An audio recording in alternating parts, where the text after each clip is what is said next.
Soldiers, sailors, and airmen of the Allied Expeditionary Force, you are about to embark upon the great crusade toward which we have striven these many months.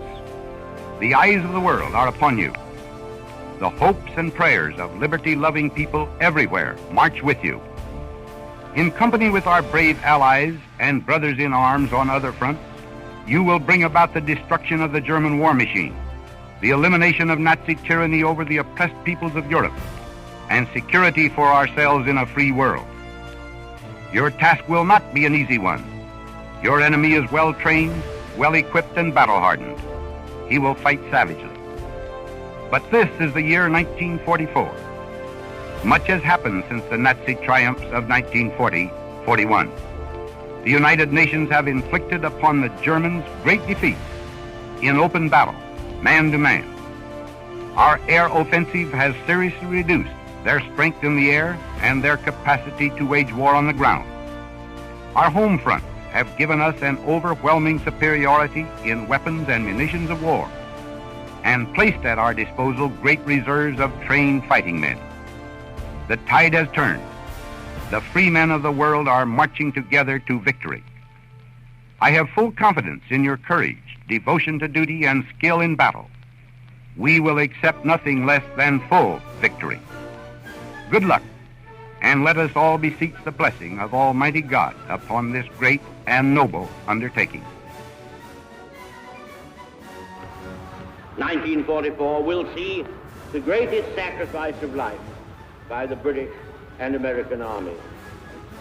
Battles far larger and more costly than Waterloo or Gettysburg will be fought. Sorrow will come to many homes in the United Kingdom and throughout the great republic. British and American manhood, striving in generous emulation, true brothers in arms, will attack and grapple with the deadly foe. Almighty God, our sons, pride of our nation, this day have set upon a mighty endeavor. Will need thy blessings. Their road will be long and hard. Help us to conquer the apostles of greed and racial arrogances. Lead us to the saving of our country, and with our sister nations, unity that will spell a sure peace. Thy will be done, Almighty God. With the prayers of all the Allied world, the invasion forces surged through the choppy waters of the English Channel, led by a succession of minesweepers, flying barrage balloons, flanked by PT boats.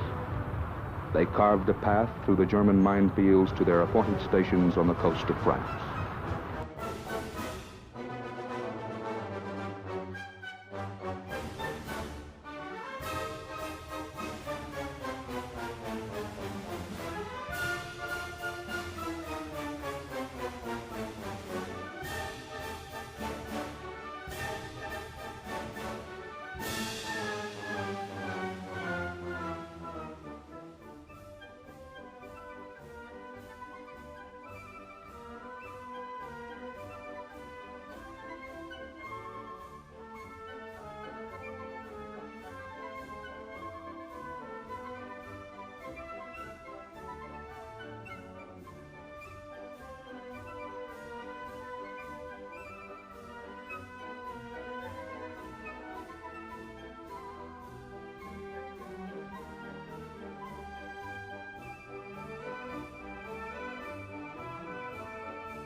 about 6:30. You must remember, Waller, that all of this sand was filled with obstacles, and there had been some attempts to cut the lanes that we wanted to do them, but it wasn't very successful.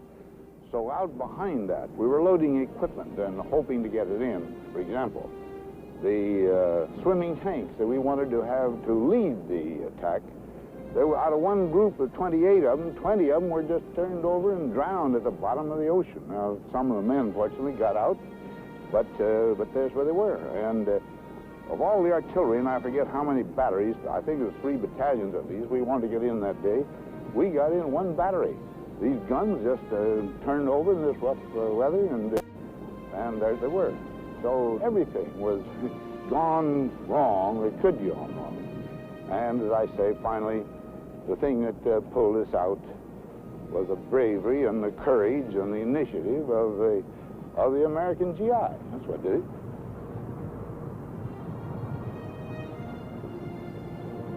During the course of the day, this beach got so plugged up that the beach master had to tell the new LCIs and LCTs coming in to circle, and they were sort of like milling cattle out there and still getting shot at, and it was just a really terrible situation in this sector.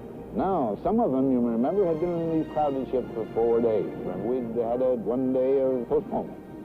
So down in the water, 2 couple feet. So they had to wade in and begin the sprinting up here to get a place where they could begin shooting. I tell you, it was remarkable that they, under the conditions, they did this well. Now, sometimes they'd lie behind the vehicles that had been disabled, and they would get in little bunches, and then finally they got sick of that because the tide came in. You have a 22-foot tide, remember, and it comes up very quickly, so they were in danger of them drowning. So they got up here. They were under fire all the time, and finally some hardy soul just got up and says, "Come on, fellas, I'm sick of this, and let's try it."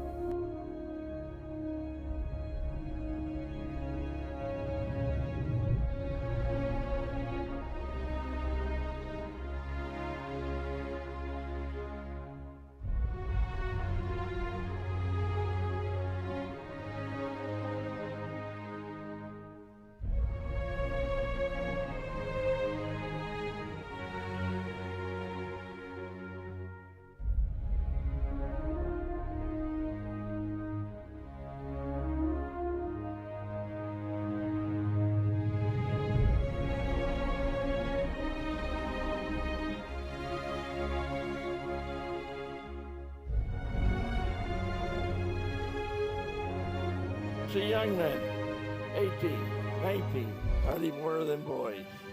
They died on the beaches of Normandy, across France, Germany, and Italy. They never lived to love and marry a woman or feel the joy of a newborn baby in their arms. They never lived to old age, but millions of people did live, and live in freedom because of the sacrifices of the American and the Allied fighting man. Fighting men of the greatest generation. We will never forget them.